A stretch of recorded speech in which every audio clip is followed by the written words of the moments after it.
Before we dive deeper into this story, I have one small request. Please subscribe, drop a like, comment, and hit that hype button to boost this channel so more people can discover these incredible stories. They stuck me at the wedding right next to the bathroom. Can you believe that? And the groom actually leaned over and whispered to me that I was too broke to sit anywhere else. I was sitting there by myself, feeling completely humiliated, when out of nowhere this guy in a black suit came and sat down right beside me.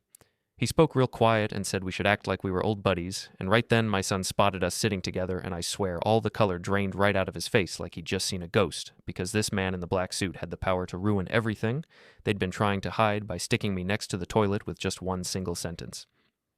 Before I keep going here, do me a favor and hit that subscribe button and drop a comment telling me what time it is in your part of the world right now. So my daughter Jennifer came to talk to me about her wedding plans, and I could hear that particular tone in her voice. The one I'd gotten pretty familiar with over the years, the one she always used when she was about to ask me for something. She was standing there by my kitchen counter, and her engagement ring kept catching the light from that February afternoon sun coming through my old curtains. Her fiancé Michael was hanging back in the doorway with his arms folded across his chest, looking like he'd rather be anywhere else. I was sitting at my little dining table with my hands wrapped around a coffee mug that had already gone cold. I told her, sure, sweetheart, whatever she needed from me, and she looked over at Michael real quick. Something passed between the two of them right then, some kind of silent understanding that I wasn't included in.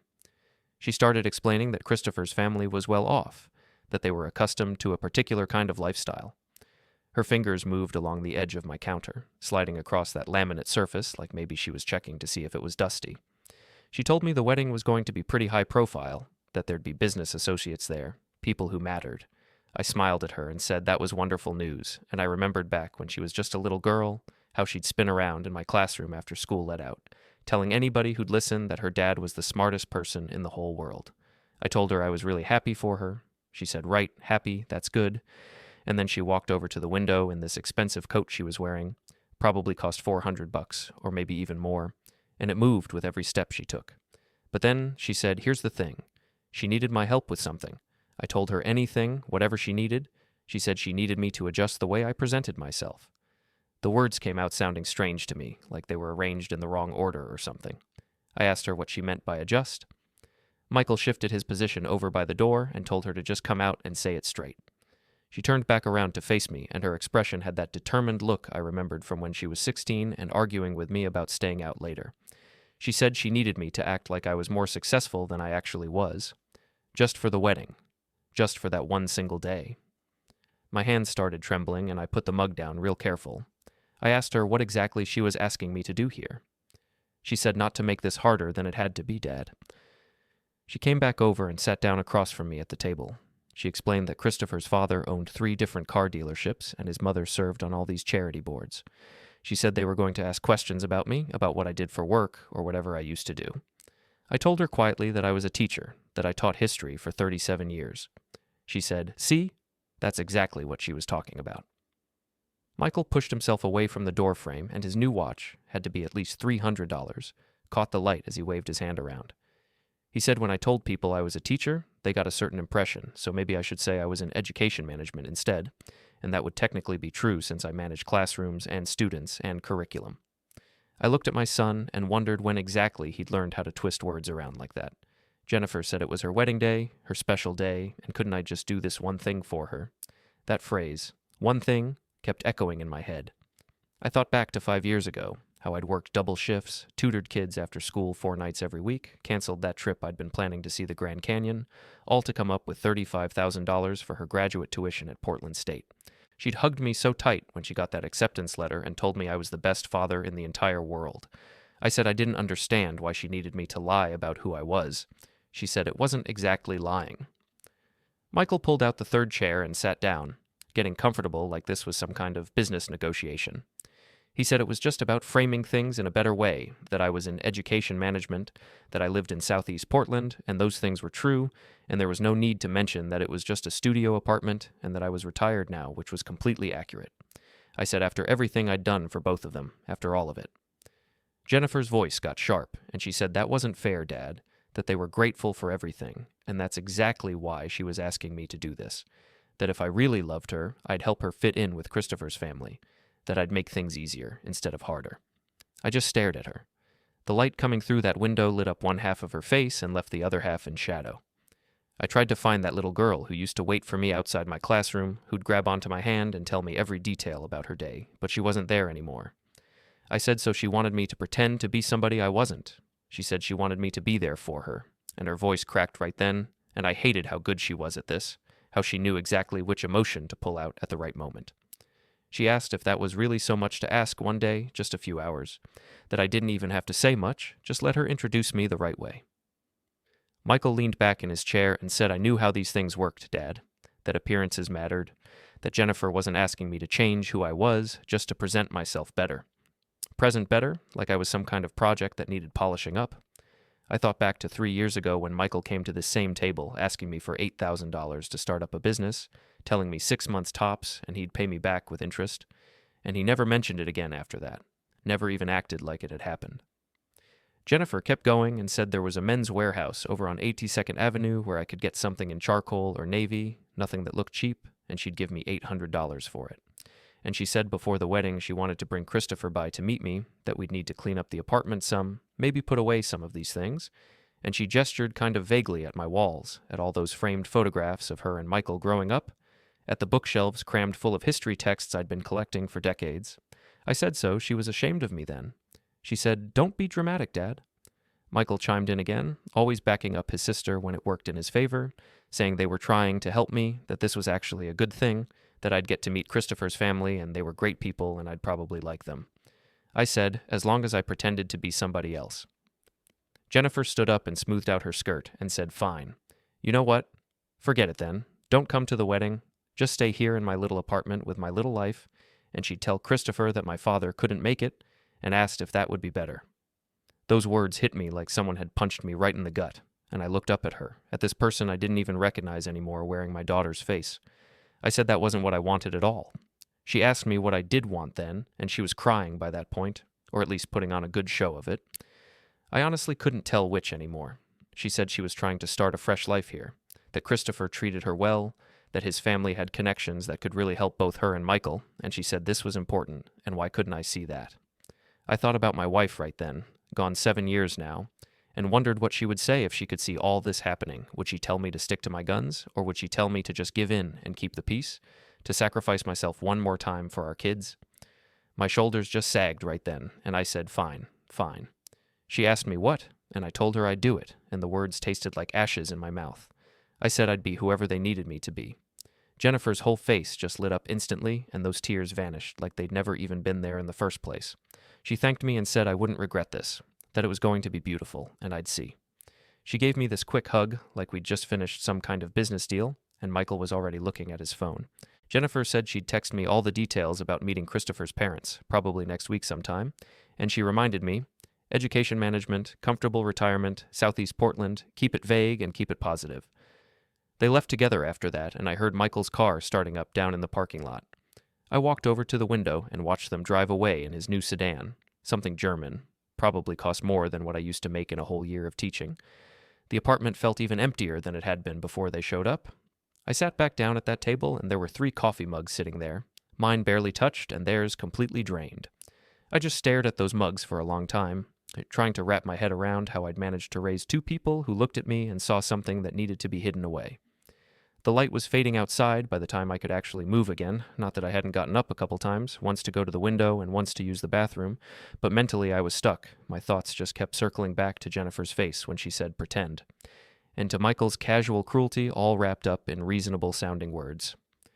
Those 3 coffee mugs were still sitting on the table, and I knew I should wash them, should make myself some dinner, should do any of the normal things a person does on a Tuesday evening in February. But instead, I walked over to my bookshelf and picked up that framed photo from Jennifer's college graduation. She had on her cap and gown with her arm around my shoulders, and we were both grinning like crazy. I remember that day so clearly. She'd introduced me to all her professors and told them I was the reason she'd made it through. My dad always believed in me. That's what she said. I put that photo down and picked up another one, this one from Michael's wedding 4 years back. I'd taken out a personal loan for that wedding, $12,000 at 8% interest because he'd told me his future in-laws expected a certain standard, and I believed him then, thought it was an investment in his happiness. That loan took me 2 full years to pay off. I moved over to my desk and opened up my laptop and logged into my bank account, and the numbers just stared back at me in that cold blue text. Checking account $407, savings account $15,000. That savings represented absolutely everything I had, my entire safety net that I'd built up over 7 years of careful retirement living. My pension came in at $2,800 a month, rent took $1,400, then utilities and groceries and all the basics. It all added up real fast. I wasn't poor exactly, but I wasn't comfortable either. $800 for a suit was more than a quarter of 1 month's income for me. I clicked through to the Men's Warehouse website and looked at the rental options, charcoal or navy, Jennifer had said. Nothing that looked cheap. The irony wasn't lost on me at all, spending money I didn't have to look like I had money I didn't have. My phone was sitting on the desk right next to the laptop, and I picked it up, opened my messages, and started typing to Jennifer. I've been thinking about what you asked, but then I deleted it and started again. Can we talk about this more? I'm not sure. And I deleted that too. What would I even say to her? That it hurt? She already knew it hurt. That it was wrong? She didn't care about that. That I'd spent my entire adult life teaching my children to be honest, to value character over appearance, and now they wanted me to perform the exact opposite. I put the phone back down. 7 years ago, when my wife died, I'd held Jennifer while she cried. She'd been 25 then, still trying to find her way in the world. I don't know how to do this without Mom, she'd whispered to me, and I'd told her we'd figure it out together, that I'd always be there for her, and I'd meant every word of it. The memories just kept shifting in my head. Jennifer at 14, coming home from school and hugging me in the kitchen of our old house. Dad, can you come to my concert tomorrow? I want all my friends to meet you. I told them my dad is the best teacher in the whole city.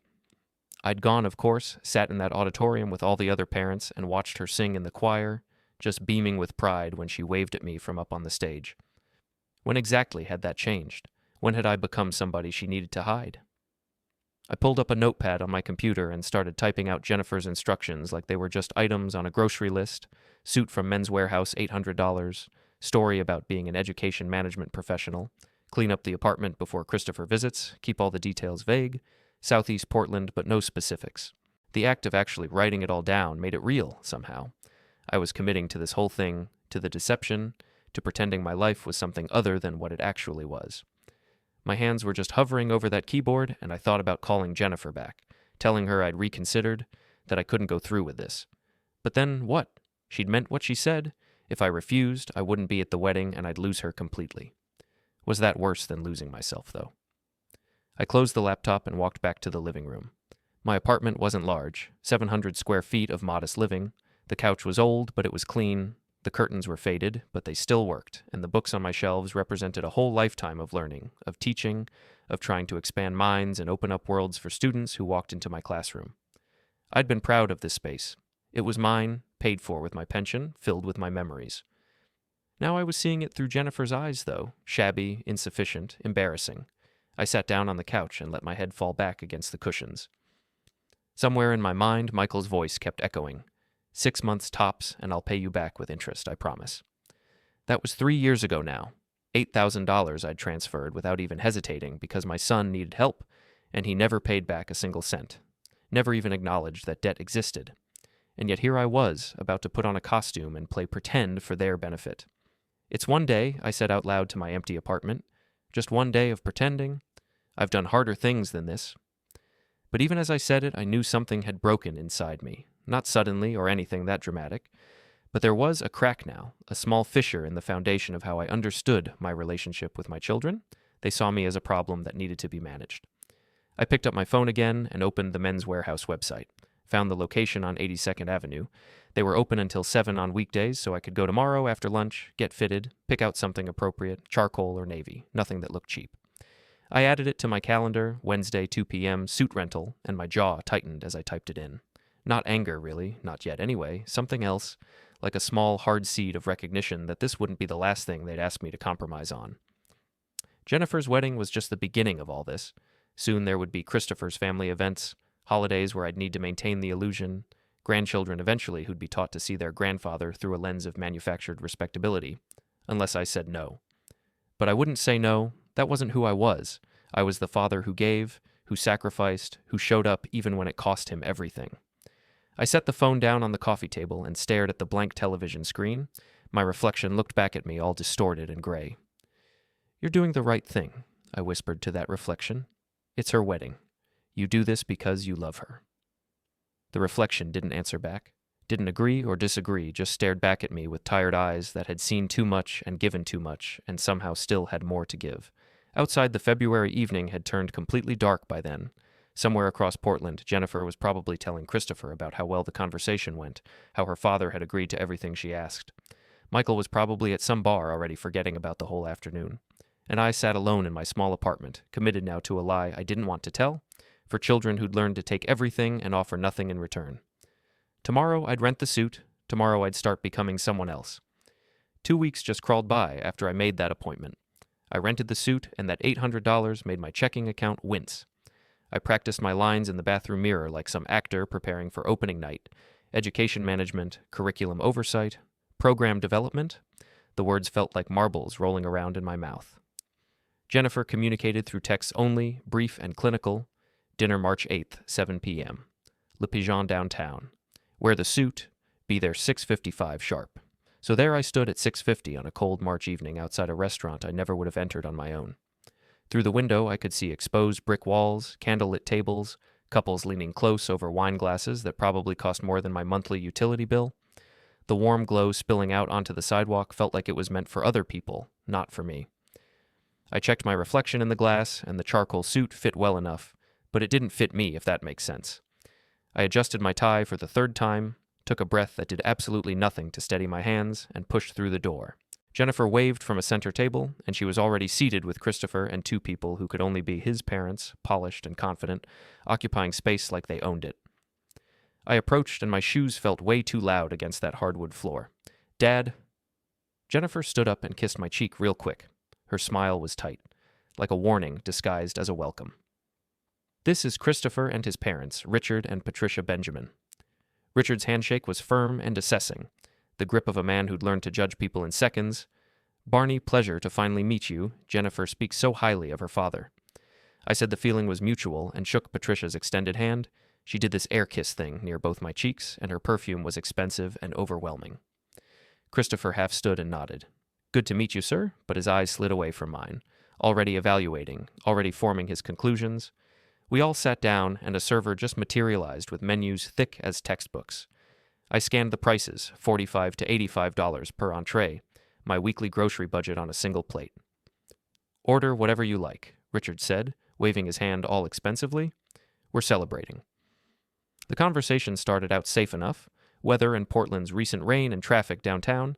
Then Richard leaned back with his wine glass balanced perfectly in his hand, and the interrogation began. "So Barney, Jennifer mentioned you had quite the career in education. Tell us about that."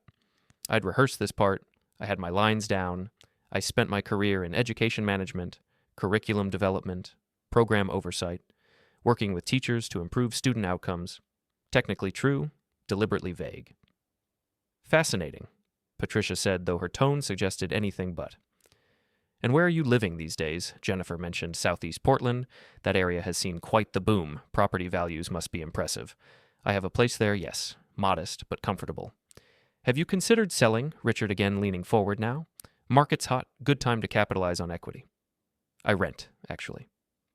There was this pause, just a beat, but I felt it. Patricia's smile didn't change, but something behind her eyes did. "Smart man," Richard recovered smoothly. "Liquidity is important. Speaking of which, what's your investment strategy these days? Stocks, bonds, real estate holdings elsewhere?"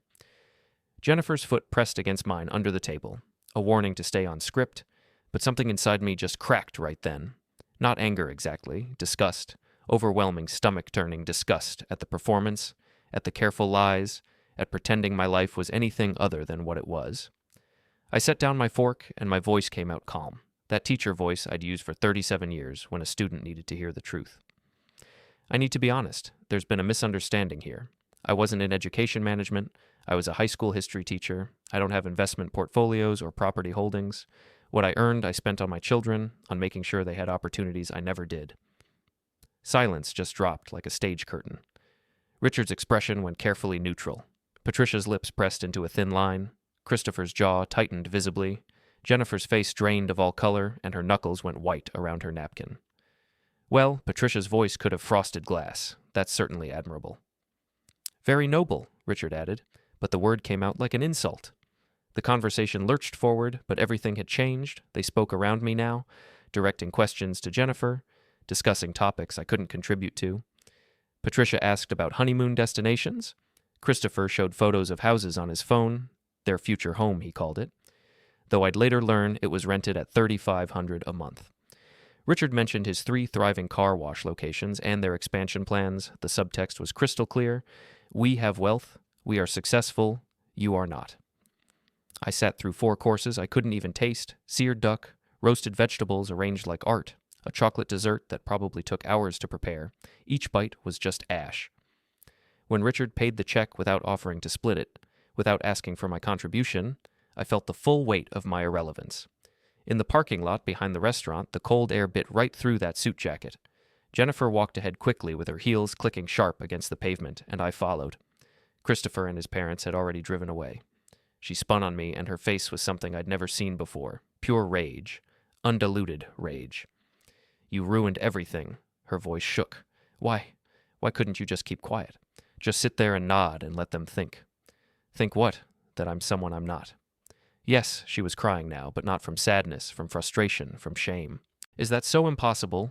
One dinner, Dad, a few hours of pretending. But no, you had to be honest. You had to embarrass me in front of Christopher's family. I'm not ashamed of what I am, Jennifer. Well, maybe you should be, the words came out like a slap. Maybe if you'd cared more about success and less about being noble, we wouldn't be in this situation. Maybe if you'd saved money instead of throwing it away on us, you'd have something to show for your life. I just stood there with my hands in the pockets of that rented suit, letting her words hit me. What could I say? That I'd worked 2 jobs to pay her tuition, that I'd canceled vacations, eaten cheap food, worn old clothes so she could have new ones. She knew all that already. She just didn't care. I'm sorry, I said quietly. I tried. Not hard enough. She wiped her eyes, smearing mascara everywhere. Just forget it. I need to go. She got in her car, something new, something German I didn't recognize, and drove away without looking back. I stood alone in that parking lot for a long time. Other diners came and went around me, couples laughing, groups chatting. Nobody noticed the old man in the rented suit standing perfectly still while his world collapsed. At home, I hung the suit up carefully. $800, I'd need that deposit back. I sat in the dark, still wearing the white dress shirt, and just waited. My phone rang at 10:30. Michael. Jen called me. His voice was cold and distant. I can't believe you did that. Michael, this was. Her chance at a good life. Dad, Christopher's family, has money and connections. She could have had everything, and you sabotaged it because of your pride. It wasn't pride, it was. Save it, he paused. Just try not to ruin the actual wedding, too. The line went dead. I sat there holding the phone, staring at the blank screen. Outside, Portland went on with its evening, cars passing, sirens in the distance, life continuing for people whose children didn't despise them. The suit hung on my bedroom door, a costume for a performance that had failed. Tomorrow I'd return it, get my deposit back, resume my small life in my small apartment. But something had changed, not in them, in me. A question formed in my mind, quiet but insistent. Why was I still trying to please people who saw me as a burden? I didn't have an answer yet. The silence that followed the dinner was just deafening. I called Jennifer the next morning, and she answered on the 5th ring. I can't talk right now. Click. I texted her an apology, though, for what I still wasn't sure. For being honest, for existing. No response. 3 days later, I tried again. Honey, I'm sorry about the dinner. Can we talk? Hours passed then, finally, too busy with wedding prep. I stopped trying after that.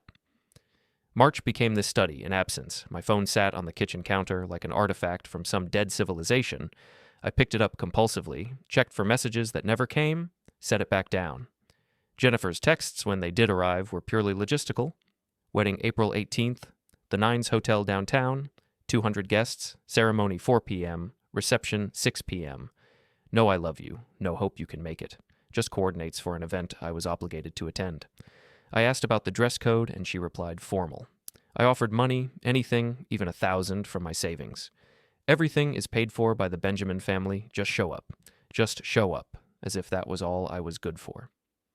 Michael's silence ran parallel to all this.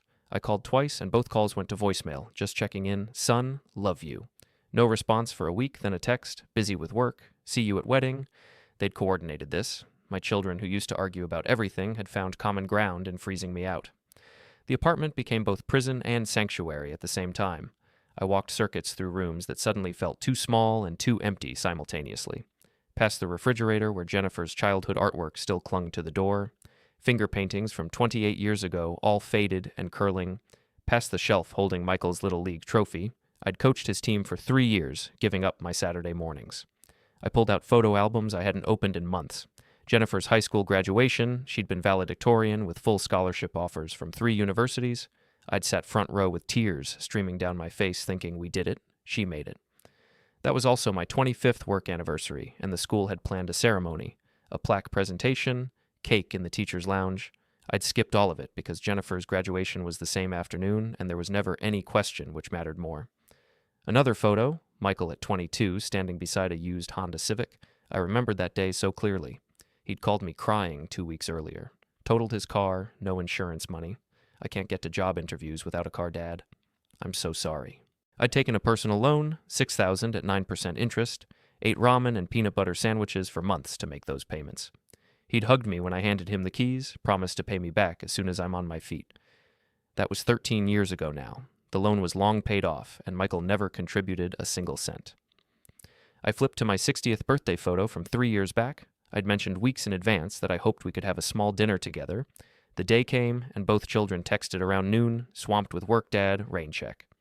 I'd heated up a frozen dinner, eaten alone, gone to bed at 8. 1 week before the wedding, this heavy cream envelope appeared in my mailbox. The invitation was beautiful. Gold embossing, elegant calligraphy, cardstock thick enough to build houses with. Mr. and Mrs. Richard Benjamin request the honor of your presence at the marriage of their son, Christopher Michael Benjamin, to Miss Jennifer Marie Butler.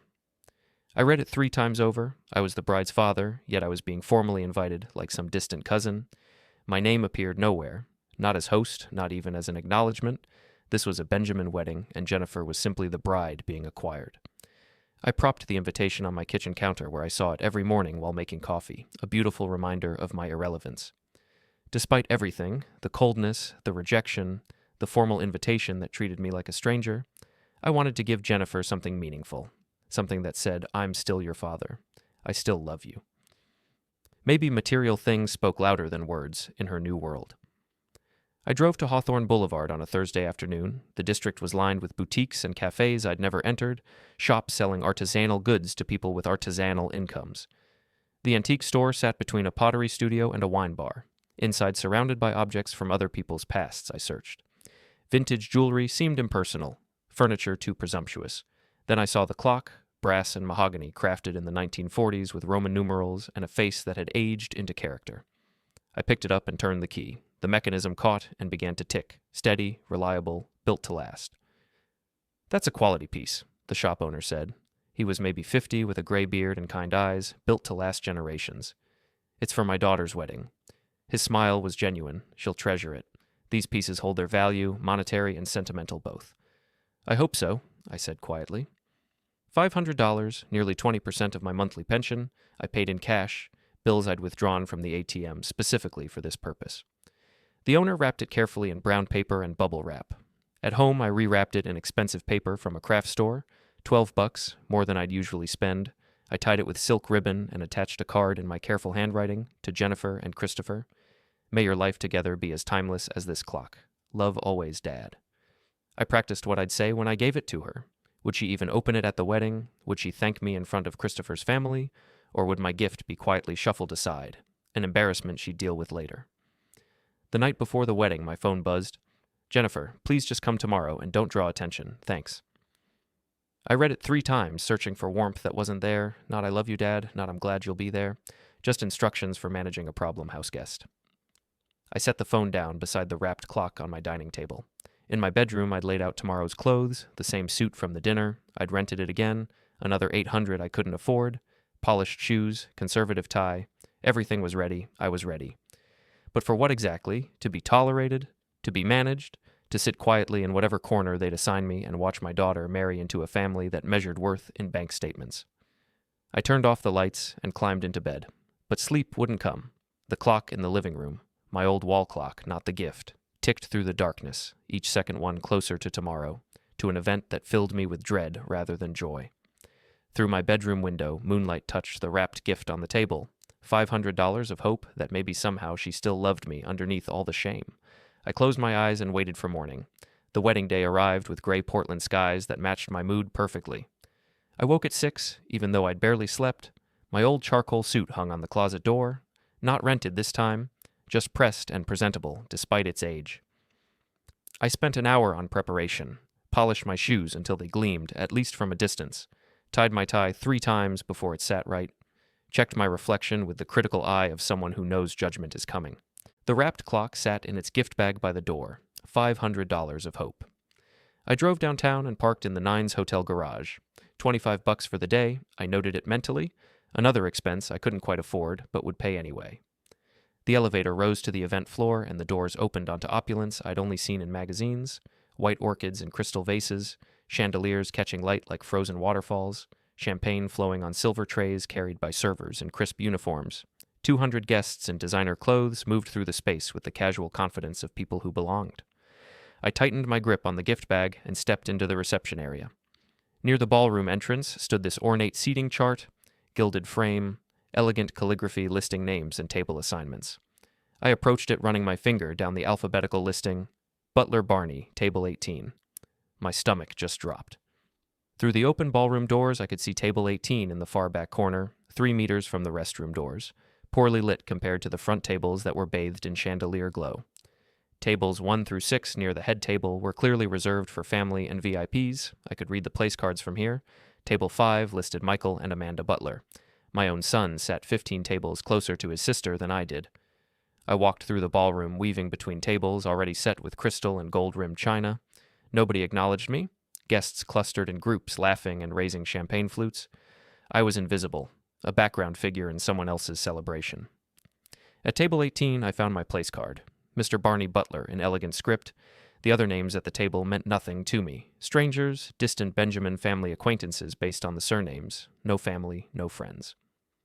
I sat down and placed the gift bag carefully under my chair out of sight. What was the point of displaying a gesture nobody would notice? From my corner, I watched the room's dynamics unfold. The head table sparkled with attention. Richard and Patricia Benjamin held court near the bar, surrounded by admirers. Christopher moved through the crowd in his designer tuxedo, shaking hands and accepting congratulations. Michael stood with a champagne flute laughing at something Richard said, clinking glasses like they were old friends. Jennifer appeared in her white pre-reception dress with hair styled in elaborate waves and makeup flawless. She moved from group to group, accepting hugs and glowing with joy. Our eyes met once across the 40 feet separating us, and she looked away quickly. Neither of my children approached to greet me. Servers passed my table periodically heading to or from the restrooms. Some glanced at me with mild curiosity. Who is this older man sitting alone in the corner, before continuing on? I kept my eyes down, trying to occupy as little space as possible. Christopher appeared during the cocktail hour holding champagne, his smile calculated and cold. Barney, he gestured at my table. Hope the location works for you. I looked up at him, table 18, quite far from the family tables. Well, we had to arrange seating by, he paused, selecting his words carefully. By status? I mean by how well guests know each other? You mean because of my financial situation? I met his eyes directly. Because I'm poor. His laugh was nervous and sharp. Let's say our guests are accustomed to certain conversational levels, investments, business ventures, that sort of thing. He leaned in slightly. You said it yourself at dinner, you're a simple teacher. I'm Jennifer's father, though, right? He was already stepping back, already dismissing me. Just enjoy the celebration. Try not to upset Jennifer, okay? He walked away before I could respond, already greeting other guests with more warmth than he'd shown me. I sat alone with a glass of water in hand. I hadn't touched the champagne, couldn't risk appearing drunk or unprofessional even now, even when professionalism clearly didn't matter. Michael glanced my direction once from across the room. Our eyes met. He looked away, took a drink, continued his conversation with Richard Benjamin. Amanda, his wife, chatted animatedly with Patricia near the head table. Even she'd been absorbed into the Benjamin family circle while I sat in exile. A server refilled my water glass. Can I get you anything else, sir? No, thank you. This is fine. She smiled kindly. Let me know if you need anything. It's a beautiful wedding. Yes, beautiful. She moved on, and I realized that was my warmest interaction of the evening. 2 guests passed my table, heading to the restrooms, and their conversation carried back to me. Who's that man sitting alone back there? Not sure? Maybe a distant relative? Poor soul looks lonely. They didn't know I could hear them, or maybe they didn't care. I looked at my hands on the table, weathered and veined, the hands of a 63-year-old man who'd spent his life giving everything to children who'd grown into strangers. $500 for a clock they'd probably never wind, $35,000 for graduate school Jennifer never mentioned anymore, $800 for a suit rental so I could pretend to be someone else at a dinner that ended in humiliation. How much did it cost to be worth a decent seat at your own daughter's wedding? More than I'd ever have. The ballroom began to fill as the ceremony approached. Guests moved to their assigned tables, adjusting chairs and settling in. The head table remained empty.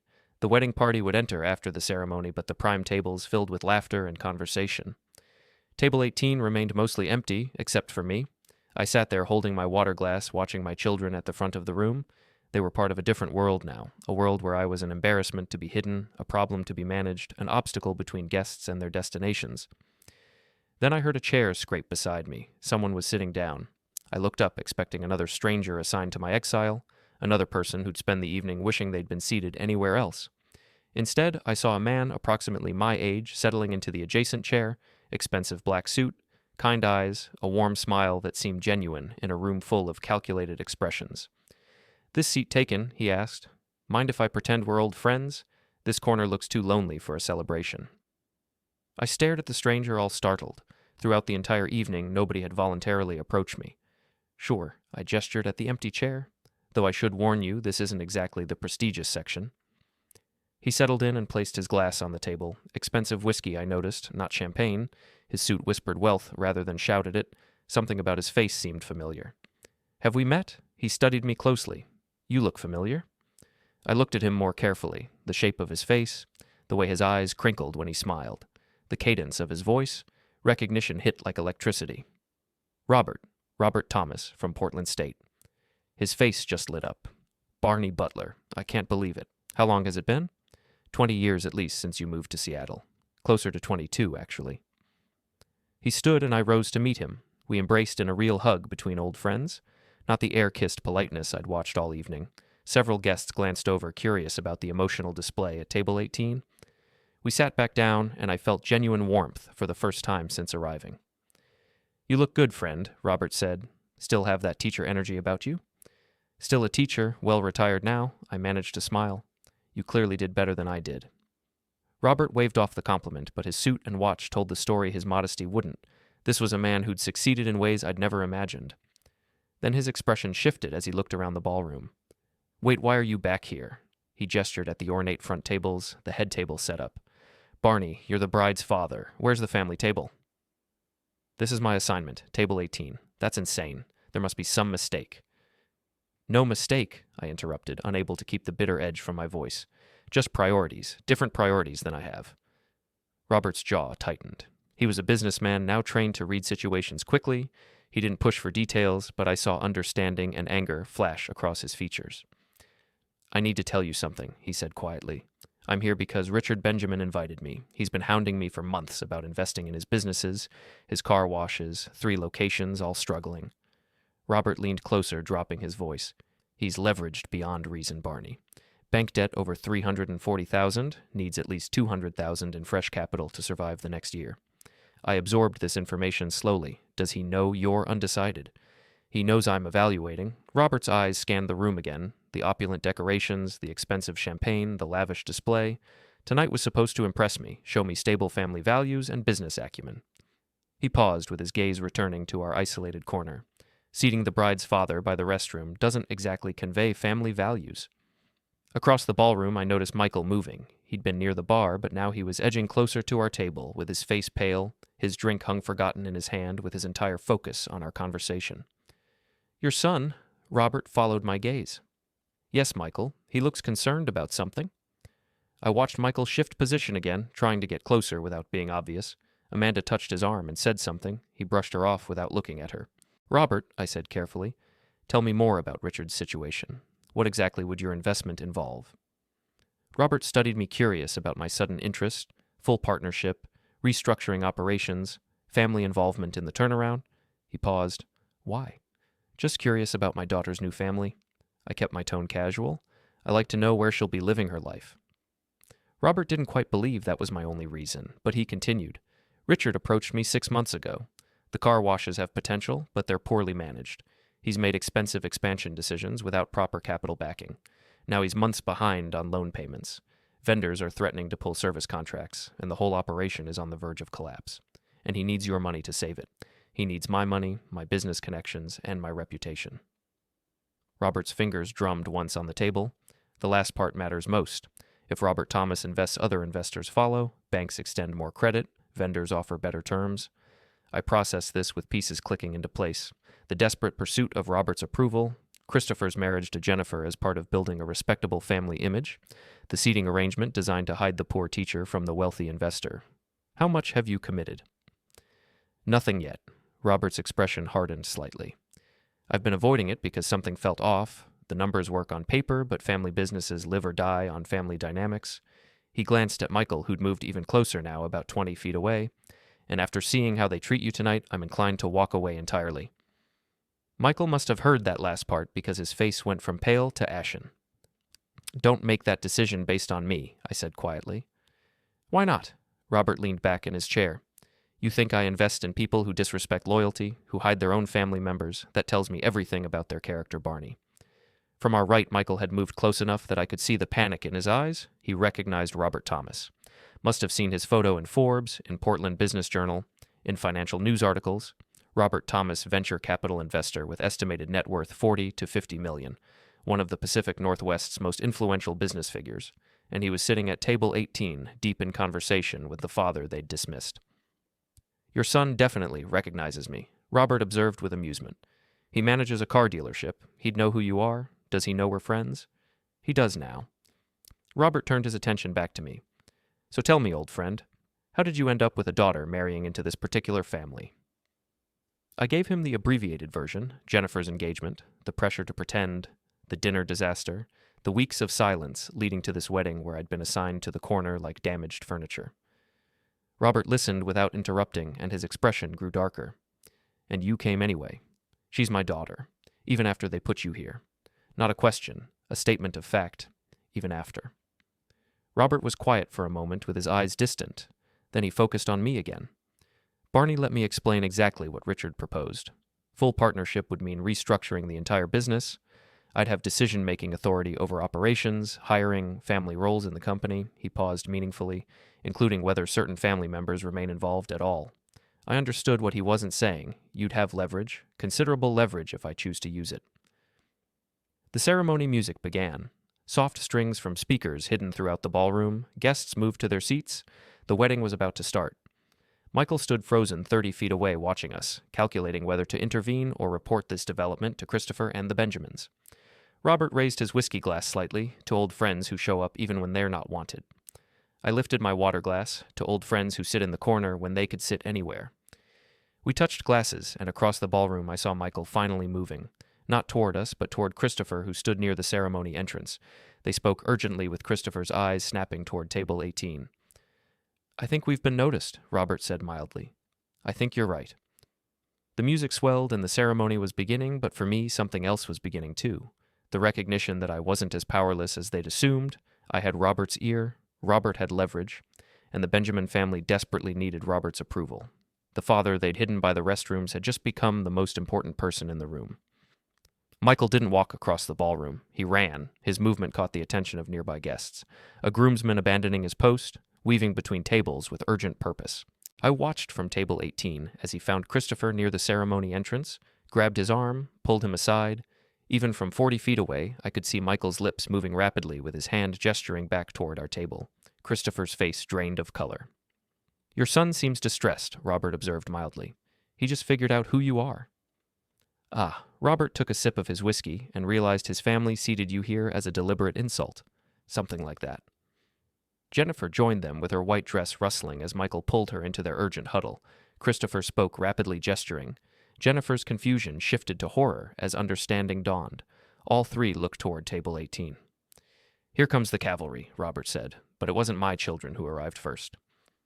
Richard Benjamin approached with his business smile firmly in place, confident stride carrying him across the ballroom. He had one hand extended toward Robert before he noticed who Robert was sitting with. His steps faltered, the smile stayed fixed, but his eyes widened fractionally. Robert, so glad you could make it, he recovered smoothly, continuing forward. But why are you sitting back here instead of at? He trailed off, looking at me with barely concealed dismay. You two know each other. Robert stood and shook Richard's hand with less warmth than politeness required. Know each other. Richard, Barney, and I are best friends. Have been for nearly 40 years. College roommates, actually. The words carried clearly, and nearby guests turned to look. Richard laughed nervously. How wonderful. I had no idea you and Barney were. That you... He couldn't finish the sentence. That we were close. Robert's tone had an edge. Very close. He's one of the most honest, principled people I've ever met. Christopher and Jennifer arrived at that moment with faces showing forced joy mixed with barely concealed panic. Dad, Jennifer's voice was too bright, too high. Mr. Thomas, I had no idea you two knew each other. I looked at my daughter. You never asked about my life, Jennifer. You assumed poor teachers don't have successful friends. That's not fair. Fair. I kept my voice level and conversational. Would you like to discuss fair starting with table placement? Christopher tried to intervene. Sir, this is all a misunderstanding. The seating wasn't meant to. Wasn't meant to what? I met his eyes directly. Humiliate me. Exclude me. You said it yourself earlier. I'm too poor for proper conversation with your guests. I never said exactly. You said exactly that. Robert heard the whole story. Robert shifted his chair slightly closer to mine, a physical manifestation of alliance that everyone noticed.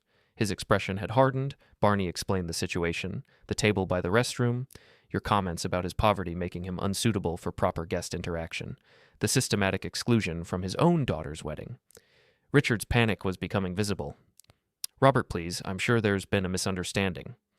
Robert stood, and his voice carried across multiple nearby tables. Richard, I'm afraid I need to reconsider our upcoming business meetings. A man who doesn't respect his future daughter-in-law's father is unlikely to be a reliable business partner.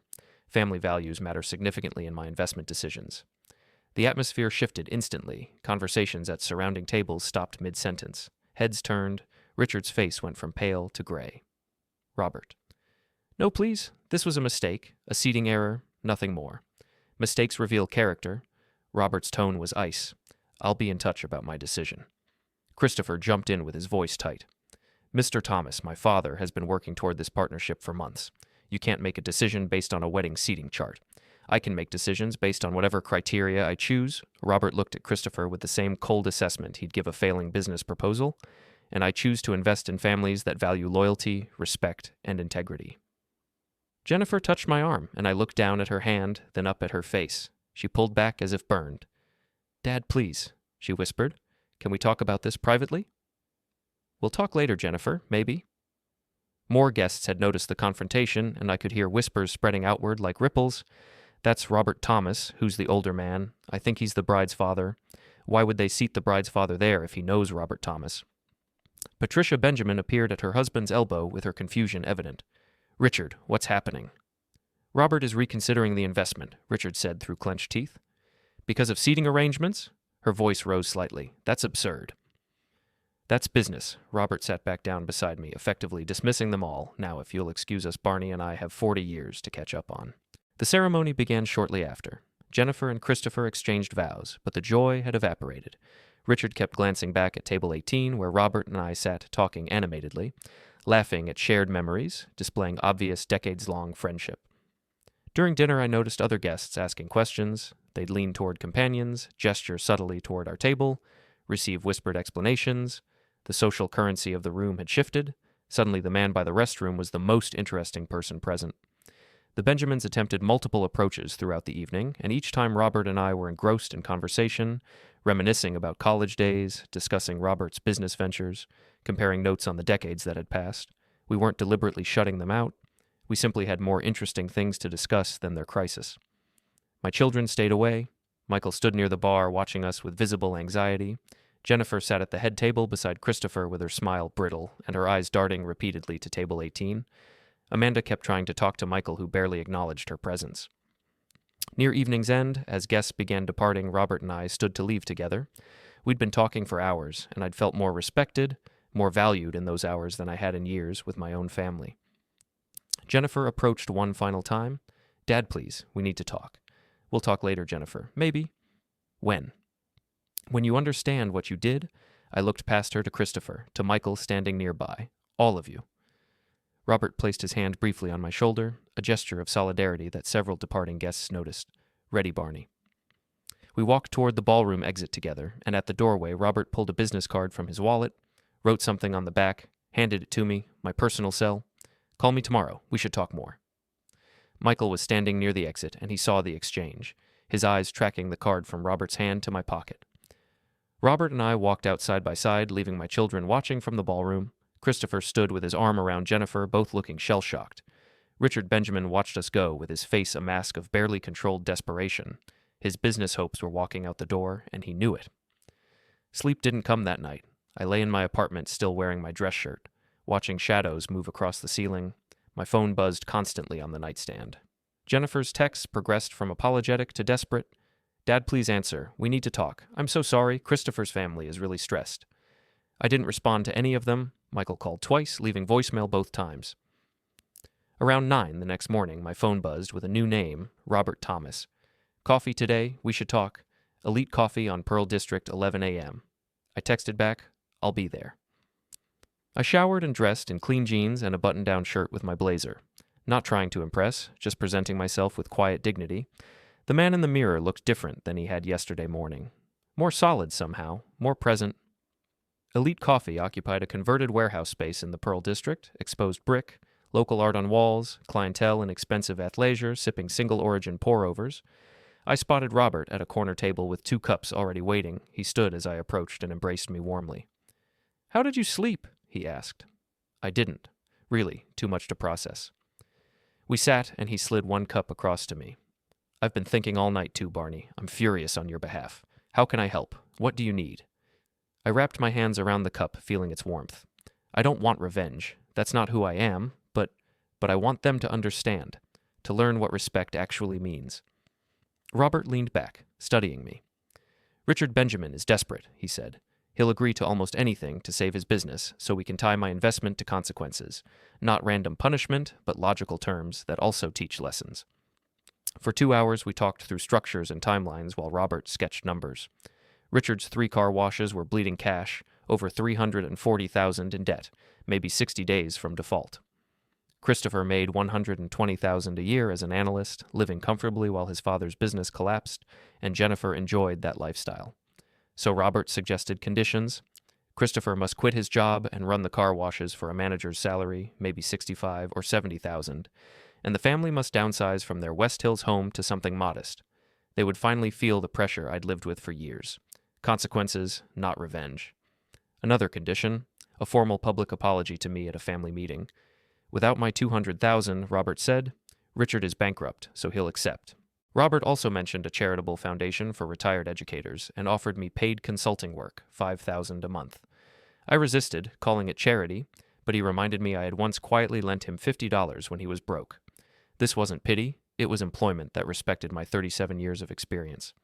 I accepted on the condition that I do real work, and he agreed. 3 days later, I sat in Stephen Parker's law office, finalizing a trust that directed my savings to charity and excluded my children. They might contest it, Parker warned, but I was healthy, clear-headed, and done being their ATM. In the weeks that followed, I ignored most calls, answered texts with brief messages about being busy with work, and let their sudden guilt and panic sit unanswered. At Robert's downtown office, Richard, Patricia, Christopher, and Jennifer heard the investment terms.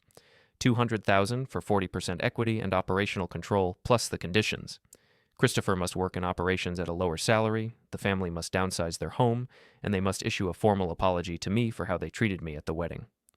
Christopher went pale at the pay cut. Patricia bristled at being told where to live. Jennifer stared at the slide in shock. Robert stayed calm and said the terms were non-negotiable. Richard, cornered, accepted. As we left, Robert said the real test would come when they actually had to live with those terms. Over the next months, I watched the consequences unfold from a distance. Christopher went from analyst to car wash manager, soaked in grime and frustration for half his former income. Jennifer's glamorous lifestyle shrank to cheap apartments, repeated outfits, packed lunches, and canceled luxuries. Her messages shifted from confident to desperate. When she visited me unannounced in July, thinner and exhausted, I met her at the door and told her I was busy with my consulting work. For the first time in years, I felt respected for my mind rather than my wallet. Robert eventually decided not to invest at all, citing ongoing dysfunction and lack of accountability in the Benjamin family. Their business collapsed and had to be sold off, and Christopher blamed everyone but himself, especially me. Under that pressure, Jennifer finally saw his true nature, a man who viewed her and her family purely as financial assets. She filed for divorce and later came to my apartment with the wedding clock in her hands, crying as she admitted she had been ashamed of me and chose status over love. Michael followed, finally acknowledging he had treated me like a bank his entire life. I told them this wasn't revenge, it was education, and any new relationship would require respect and honesty. By early autumn, Jennifer had a new job Robert helped arrange, Michael visited regularly, and we slowly rebuilt something real. The Benjamins were gone from our lives, their empire dismantled. I moved to a better apartment and did meaningful consulting work. One evening on my balcony, my phone lit up with messages from both my children, thanking me and asking what to bring for dinner. I replied, "Just bring yourself," and felt a quiet peace I hadn't known in years. My children had finally learned that dignity can't be bought and that respect must be earned, and I had learned that standing up for myself was the only reason any of us got there.